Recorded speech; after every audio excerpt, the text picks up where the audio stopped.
Hi, this is Mike Gavin, president of Delta College, and this is Hey Bay City.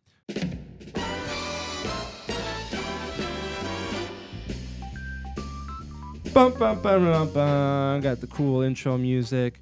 Dr. Mike Gavin from Delta College. I'm so glad to talk to you, Me man. too. I see you in community meetings, and you're across the desk from me, and we've never got a chance to really sit down and chat. I know. So thanks so much for stopping by, man. Thanks for the invite. I'm really happy to be here. Before we get into the nitty-gritty specifics of our conversation today, I'd love to ask you this question. Why are community colleges important?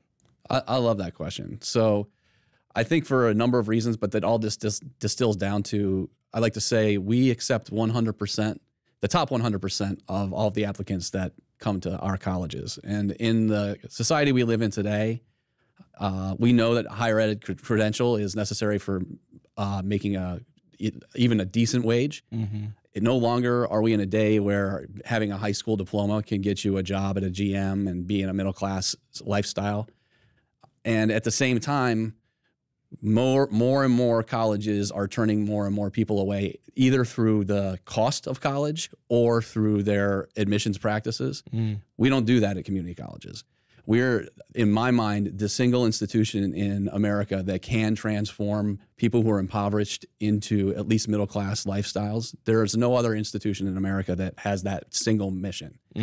And so we're important for that reason. And I'll just dovetail and say that we are in the middle of a moment in our American history that is needing a reimagination of what going to college looks like and means. And it should be, and I'm hopeful that it will be, inclusive of putting community colleges at the center of what higher education means and is, instead of being almost like the stepchild of what higher education looks like. Yes, and I love that you said that, because growing up, that was always the impression that was given to me about community colleges, was that it's where you go when you don't have a clue what you're doing, or it's where you go when you get rejected from all of the, quote, actual colleges and universities that you applied to. It's sloppy second, like, well, however you want to describe it.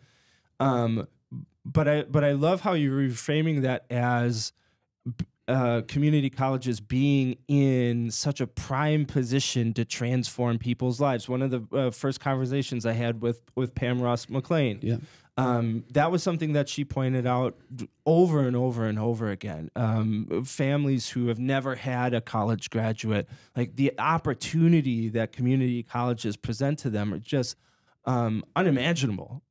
Yeah, and so, you and I were talking before we came on the podcast. One of the things that I think that community colleges provide is that opportunity, but on top of it, we wear like a badge of honor that we focus on teaching, not on research. So when your student comes to a community college, they're talking to a person who most likely has a doctorate, just like somebody at a Harvard University, with a class size that's manageable, that the doctorate is teaching. It's not some TA. And on top of it, most of us, Delta specifically though, is really focusing on the notion that many of the students who come to us either are first generation, our average age is about 25 to 26, meaning that students either have a family or they have bagged groceries for a while or had some job that is not cutting it for them. And they might feel like higher ed is a little intimidating. And so we're really trying to focus on how do we make people feel like this is for them. So we're getting into, you hear these words like belonging being bandied about. We're actually being rigorous about what that means for everybody. So Love it. Thinking through what higher ed can be for, if it was going to be for everybody, what kind of changes have to be made. We're trying to be at the lead of that at Delta, but certainly other community colleges are thinking about that too. I love the rigor element of that. I was talking to Aaron Patrice last week at Breaking Bread Village, and that you hear the acronym DEI, and that means so many different things to so many different people. And one of the things we talked about was this idea of including people being a box to check, and then you check the box, and then you go about your business that you have been. But one of the takeaways I got from talking to Pam was that that's exactly not what you guys are doing. There's data involved. That you created her position specifically for belonging and inclusion, looking at the hard truths of historically what has Delta College done and accomplished, looking at those numbers and saying, how can we fix that? So there's accountability there, there's data there, and I love that about what you guys are doing. Well, thank you. Yeah. So I have a dual mind in different ways. So I'm a very data centric person, sometimes to a fault, but also have learned to put some of the heart back into the data. Mm-hmm. I think it's one of the opportunities that this region presented to me was that we collectively have a population that does not have college credentials. So two of the counties that we serve are under 40% higher ed degree attainment. Mm-hmm. The other one is about 48. That's not good for our region. And on top of that, if you were to lay over racial and ethnic disaggregates on top of that, the higher ed institutions, and we have to be honest about this, the higher ed institutions have continuously marginalized those who are not white.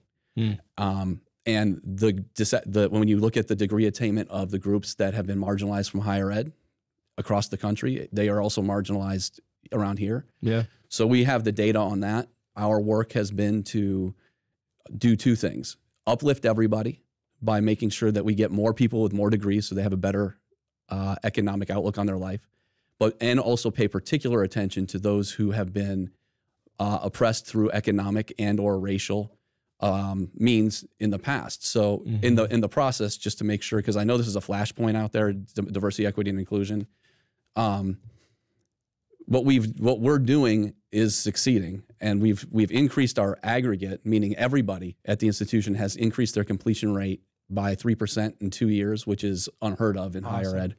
But for African Americans, we've increased it by 9%. Oof. And for Hispanics, 6%. Awesome. So as we focus on equity, everybody succeeds. In the meantime, just to also put this out there, we're up about 20% enrollment in 3 years. So then as we focus on equity, everybody does well, including everybody in the region. So we look at DEI at Delta, and I'm really proud of serving for a board that is 100% behind it as a thing that is focused on making sure everybody succeeds. But it does require at times us to focus on particular groups that need a little hand up, and that's what we're doing. I love what you said about looking at an issue, looking at a challenge, and then fixing it. You know, like when I want to be part of a community that says, "Hey, look at all the great things we're doing. Look at the things that we can fix. Let's look at the things that we can fix. Figure out information." Put people, put programs, put efforts, energy, investment into place so that we can fix those problems, and then we can all win together. Yeah. Like when everybody wins, and that's what I love about what you guys are doing at Delta. Well, I appreciate you saying that, because one of my things growing up, for lack of a better way to put it, I was an athlete. I really thought that I was going to be the second baseman for the Cubs, but apparently you need a little bit of talent than I had. But I'm a very team-centric person, so I try to look at not only Delta internally, like our people and our students, but also we're part of a greater ecosystem, right? So to your point, I don't really look at things as that Delta is somewhere off in its own island. We're part of the greater story of this region, and how can we, to your point, fix some of the issues that are, they're in the data. So we can't really argue about them. But we can say that if we all work together, we can uplift everybody. So. You have a workforce, a population of people with better education. They become a better workforce. They help businesses. They help livelihoods. They help their families. They help the community. We grow in new ways. It's a win for everybody. Yeah, 100%. So speaking of coming to this community, let's get a little bit of your backstory. Where'd you grow up? I grew up on the north side of Chicago, suburb called Evanston, which people know as from, I was a townie, they called it, of Northwestern. So, awesome. Yeah. How long were you in Evanston? So I graduated high school there, Okay. and then went to Dickinson College in central Pennsylvania, which is a very rural college. Why there? How'd you end up there? It was just a series of events. I had a fun weekend visit there. I would say it was not. It was a 17-year-old. Yeah. Immature decision that worked out well for me. Yeah. I went to the college I went to because my friends were going there. So yeah. I mean, I can't really say it. And this isn't something I tell people, and I don't think they should follow it. But you didn't have to take a math class there, so that was also really. I had a problem with math, which it's funny because I'm so data centric now. Yeah. But I couldn't do.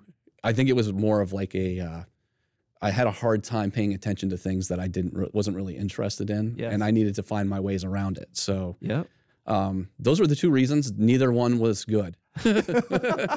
What did you go there for? What program? English. Okay. I majored. Well, after many different decisions, I was a political science, biology, and then I was like, oh, English. This seems, and it was great. I mean, I loved it. And that's just before I leave that point. I think one of the things that higher ed is losing sometimes is by focusing so much on the workforce.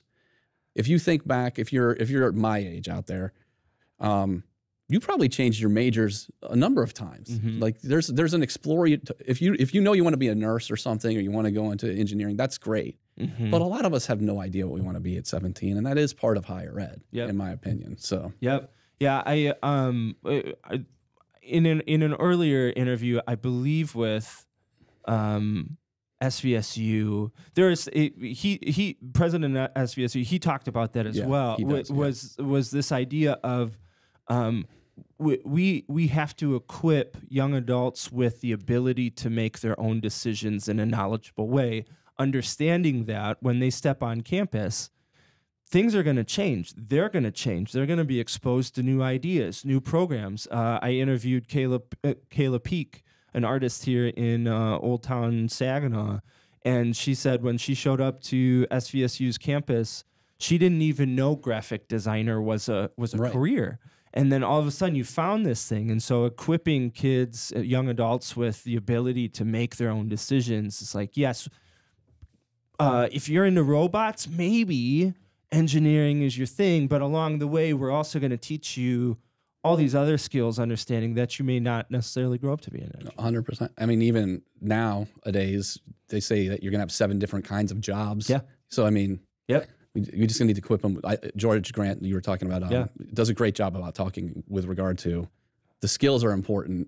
Yeah. The discipline is important because it might give you some passion to find the skills, but the skills are the really important. I think it's so great that both you and George ended up in your positions around the same time, and you're both kind of thinking similar things, and I love that just for Bay County, for the region as well, that we've got presidents in 2 of those institutions that are thinking similar things. How do we get more young adults involved? How do we make them more successful?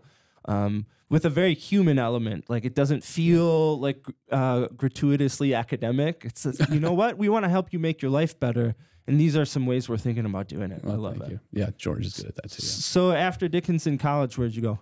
I went to American University for a master's degree, and then Maryland for a doctorate.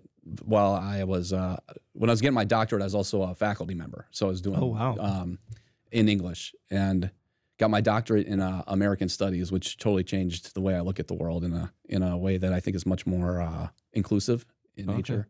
But with each of those institutions, I had a great time in terms of learning, and really couldn't ask for more at either of them. Awesome. So how did Delta College end up on your radar? So I was at 2 different community colleges in Maryland for about 25 years. I knew of Delta College because it is part of a group called the League of Innovation. It has a board chair seat, and so does Anne Arundel Community College, where I started, where I was previous to this. And that's an important institution or group for me because I'm always trying to think forward with regard to what's next for higher education. So when this job came open and I was sort of ready to leave Anne Arundel, I jumped on the chance because I knew of it. I knew Reva Curry, who's currently the vice president at Delta. So I knew that it had good people already, and applied and had a great experience throughout the interview process, and here I am. Oh, very cool. That was 2021? Yes. Yep. Hot off the heels of the pandemic. I mean, really in the thick of it still in 2021. Yeah. Making that cross-country move. Love to win over some East Coast folks over here to the Great Lakes Bay region. There you go. It's a feather in the cap. When you show up as like the new president, do you create like a plan, like a strategic plan, or tell me a little bit about that? Yeah. So I did actually. We did, I should say, not I. There were a couple things that I did right before I started here. I had access to all the data that some of which I referenced, and then because you wrote 2 books, 1 book, 2.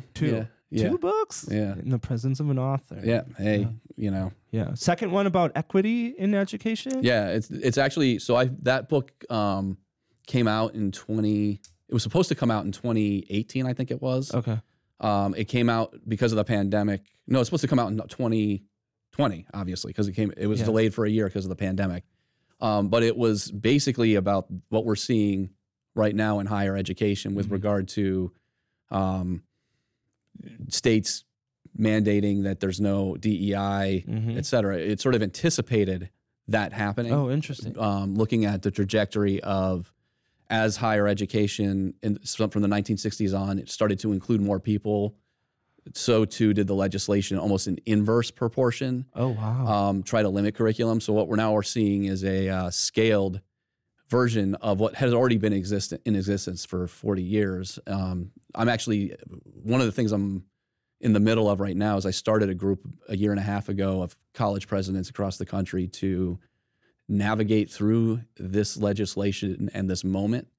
It's called Education for All, which you can look up, but we're basically depending on the state together trying to defend and or navigate against that legislation because I'll just go on a little diatribe for a moment. The legislation is one thing, which is awful, but then also there's this chilling effect that happens where we've got enough people researching through my group that students here, for instance, that LGBTQ plus people shouldn't have themselves reflected in the curriculum, or African American, et cetera. The students feel like their identities are actually being delegitimated as a result. And do I belong here in academia is exactly the opposite of how we're trying to run Delta, right? So whether the legislation's bad, the chilling effect is bad, the rhetoric is bad, it's unwelcoming to people in a country that says it's supposed to welcome all. It's pretty much my diatribe on that. Wow. So this was part of your strategic plan when you joined the college? No, so our strategic plan was basically we want to complete people like two goals. Which you could almost combine into one: more degrees with equitable outcomes. That's it. Awesome. So that was for people call it a vision. It's pretty much simple, right? Yeah. Well, that's what I love when I pulled it up on the computer. Like it saw the strategic plan, and it's this very black and white, like 2-page Word document with a little chart. And I'm like, yes, this is the kind of plan we need. It's just very simple. We want this, and we will do this. We want this, we will do this. Yeah. And so the how, right? So we will do this part was a year-long process of me and my team getting the faculty and staff involved of like, what are you seeing that we could change in order to get to this point? Because, I don't know what the student experience is trying to apply, for instance, but the admissions people certainly do. The students certainly do. Right. So we were asking a lot of questions, data mining, in order to get to the concrete, if you will. Very cool. Yeah. Very cool. Well, let's talk about some of the things going on at Delta College, specifically in regards to workforce. Hay Bay City's one of the goals at Hay Bay City, looking at the workforce. News came out a little while ago, and I'm just going to quote from a news article on the Gander. As part of President Biden's advanced manufacturing workforce sprint, more than 160 organizations announced plans this week to join a focused nationwide effort to train more workers for advanced manufacturing jobs, including those that do not require a 4-year degree. among them Delta College in Michigan. Tell me a little bit about this. So we are, like the article says, being recognized for some of the work that we already have done with specifically SK Siltron and Hemlock Semiconductor, where we've already have programming that is connected to them. Through some grant dollars, however, and talking more in depth with both of them, we've been able to create new curriculum that will accelerate students to well-paying jobs in both of those industries, or institutions, I should say.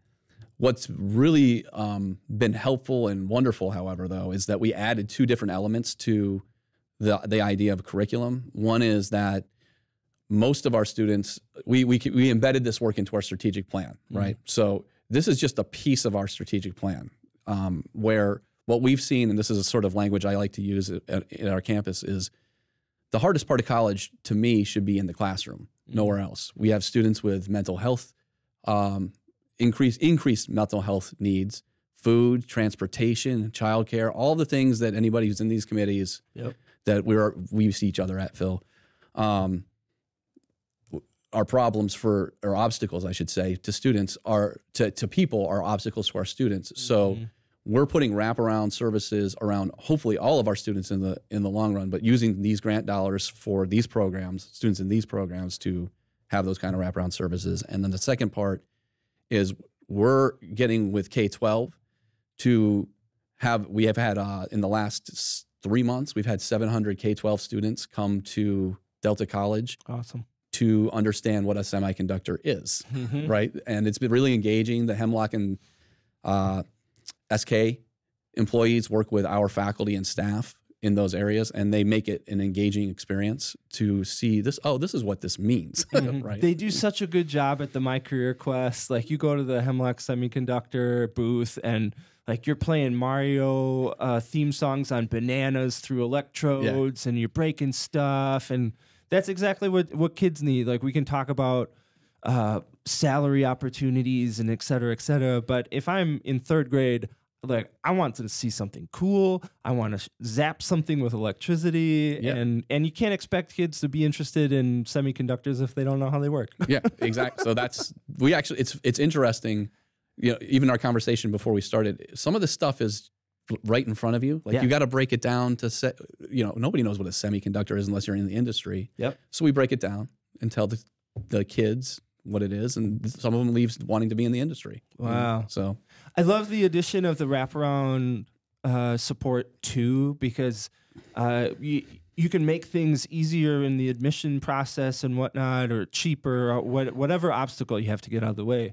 But if I have 2 kids at home and I have to work 2 and 3 jobs to make ends meet, and I might not have dependable transportation, like, I might be able to sit in that classroom, but I can't actually get there because I need somebody to watch my kids, or I need some kind of form of transportation that's going to get me there every day.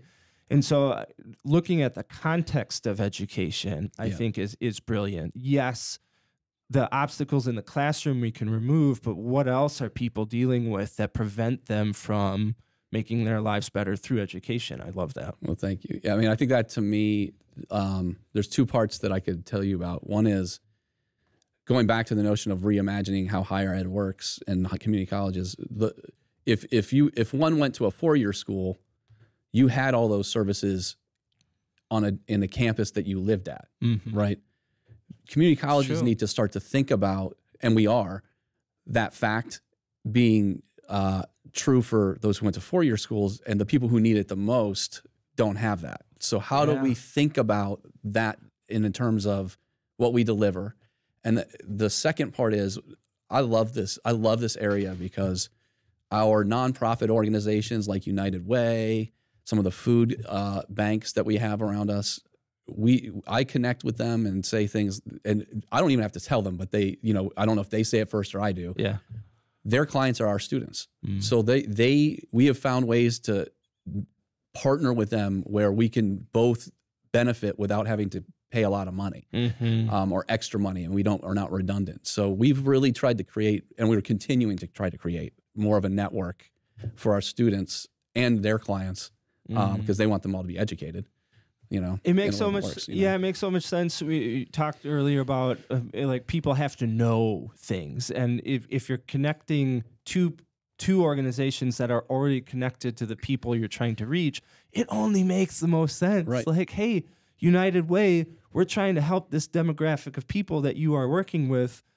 Let's work together. Yeah. And they say, absolutely, let's do it. And even in small communities, you can unintentionally or intentionally build these silos, and then Yep. resources get split and communication becomes confusing and people don't know what's going on. And so going about it that way in like a very community centric way is great. Yeah, and you know, just to add to that element, the user of these services, whether they're educational or you know it's a United Way one, I've been using this term of time poverty too, right? So if you have to go to Delta and then you have to go to United Way and then you've got to go here and there, you know, you might have economic poverty, but you certainly there all your time's being sucked as well. Yep. And that's, you know, to the example, you got 3 kids at home, like what you don't have is time. Yep. So how do we think about that as a resource as well? Is one of the things that we're constantly challenged with at Delta. Yeah, you know? yeah. Childcare, or you're thinking like public transit. If it takes me a total of 2.5 hours to go get my groceries, and I can only, because of limitations, carry so many groceries. Well, now I'm spending 6 hours a week simply getting food for my family, and that could have been time spent in a classroom Right. or doing something to move my life further rather than simply sustain the life that I have. Yep. Yeah. 100%. I looked at something called this semiconductor curriculum expansion. You're expanding the curriculum. Tell me about that. So that's pretty much what I was describing earlier, Okay. except for I would just add to it. There's 2 different, to get really concrete with it. The faculty are fantastic at Delta. So they really, what they needed was, and it was delivered by both Hemlock and SK, was what are the new jobs that'll be coming and what are the competencies that the people will need. And so they're adding a certificate program that students can finish in a semester in order to get a pretty well-paying job that will also ladder into higher paying jobs through other curriculum later. And then we're exploring the notion of, to the time concept, the idea of what does it look like if one could be trained while also be a full-time worker at SK and Hemlock. And we don't have the curriculum for that yet, but we're sort of looking at, is there an apprenticeship-like model that we can put together? Oh, I love that. Yeah. Speaking of apprenticeship models, I had an interview with Robert Guerra over at Dow Yeah. about their apprenticeship program and just how tightly wound with Delta that is.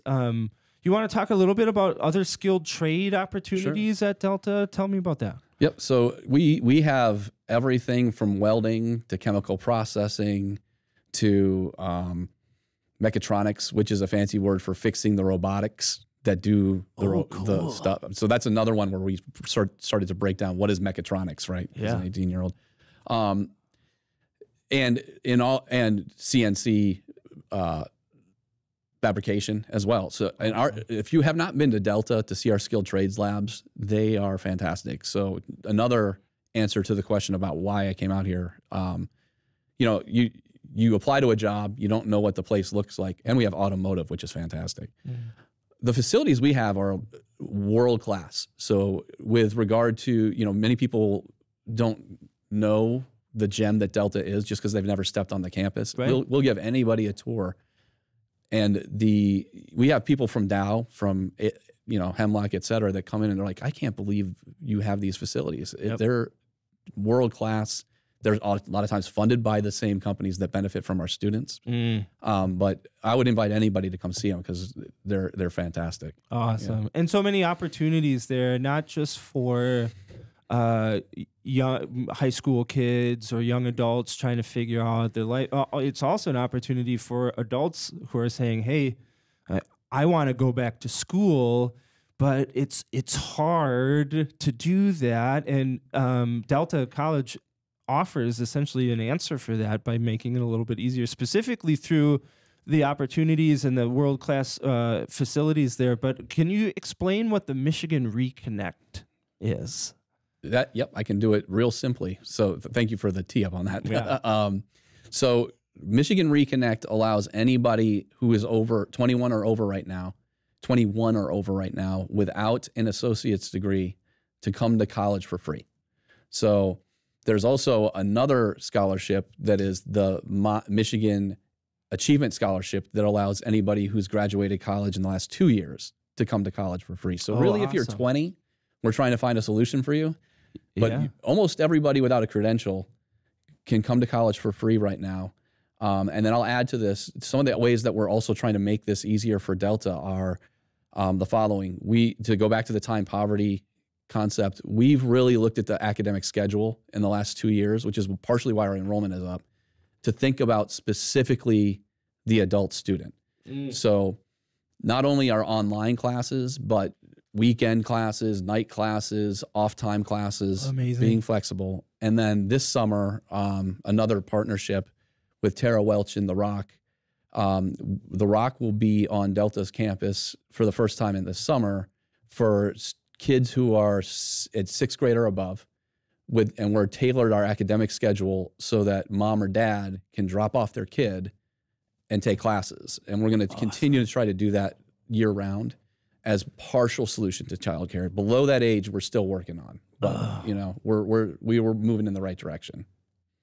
All of that sounds amazing. Between Michigan Reconnect, the Achievement, working with The Rock, because you think about, like, I am an adult. My life is now. I have a different perspective on life. I might have kids. I'm working, and I know in my heart, like, I really want to go back to college. Welding is my future. Mechatronics is the thing, or I want to get in the semiconductor because that's an investment and an opportunity I see happening in the future. But then there's always that really critical but. Yeah. But I have a full-time job. But I have a full-time job plus kids. But. And what you guys are doing, which I think is so amazing, is looking at those obstacles and saying, how can we help you through those obstacles? Not just saying, well, if you really wanted to go to college, you would make it work. Right. Saying, like, how can we provide childcare? How can we do asynchronous teaching through online classes? How can we do weekend classes to make it so this is as achievable as it can be? I mean, like Michigan Reconnect, you can go to college for free. Yeah. Simple. Yeah. Right? Well, and then just to add on to that point, recognizing how many people this touches the program that you do, Phil. We also have done some deep research on adults who have come to Delta and never come back. We're just getting that data back. It's I always mess this up. Qualitative data. Yeah. One of those keywords. Yes, I always mess those two up. Here's what we're finding, though. Right, two things. When something goes wrong in the adult's life, the first thing to go is college, right? It's not like you can say, well, I'm not taking care of my kid. Yeah. Yeah. Right. And often it's just a little thing that could be, it's like my tire got flat. Yep. So I don't think I can. So there's two parts to that. One is thinking we don't have the answer to all of that, right? First, we need to know, like Delta needs to know that one thing happened. But then also, how do we collectively as a community help that person out? Because it's much cheaper to fix a flat tire than to have somebody who doesn't have a credential. Yes. Right. So those are two big solutions or problems that we're trying to come up with. But again, it's one of the, I feel like those are almost those right in your face. Yeah. Low hanging fruit. Yep. We could fix that. I don't know how. It's really easy to look past the obvious answers. Yeah. And it's really easy to look at something like providing wraparound services like childcare. Well, why are we investing money in something like childcare? Shouldn't that be their responsibility? And when you line it out and say, well, one, we want to be a community that cares for people. Yep. And this is a way that we can express that. Don't you want to be in a community that cares for you? And then two, looking at the easy answers. Well, if we simply move this class time and 10 more people that year can participate, why wouldn't we do that? If we can fix somebody's tire, or if we can give them a more reliable transportation, or if we can free up 3 hours a week for them, that's an easy answer as opposed to like trying to convince a bunch of people that you don't know and you don't know what their obstacles are to just, grit through it and come to tough college. it out, right? Yeah, tough it out and come to college. You can say that for the next 10 decades if you want. And it's not going to make a difference if they don't have the time, they don't have the resources to do it. Yep, 100%. Wow. Yeah. I want to thank you for the leadership that you're giving, not just Delta College, but Bay County, the rest of the region. I love hearing your perspective on including people. And I'm intentionally not using the word inclusion because that can be baggage for people. But like just including people, like if we all win, we all win. And taking that stance to Delta College is amazing. All of these resources that are available. If folks want to check out Delta College, do you know the website right off the top of your head? Yep. Delta.edu. Delta.edu. Check that out on the internet. Go surfing through that website. Check out, if you're in a 21 or older, check out Michigan Reconnect and that program and how that works. You get to go to college for free. Check out all their skilled trades. All of that is on that website. I've looked at it all. So, man, if you're looking at taking advantage of Delta College, now is the time to do it. Dr. Gavin, I want to thank you. I want to thank the rest of your crew at Delta for everything that you do for us. Oh, thank you. I appreciate everything you do for the region, Phil. Thank you. Thank you. Thanks. Cut. Sweet. Right. Hell yeah.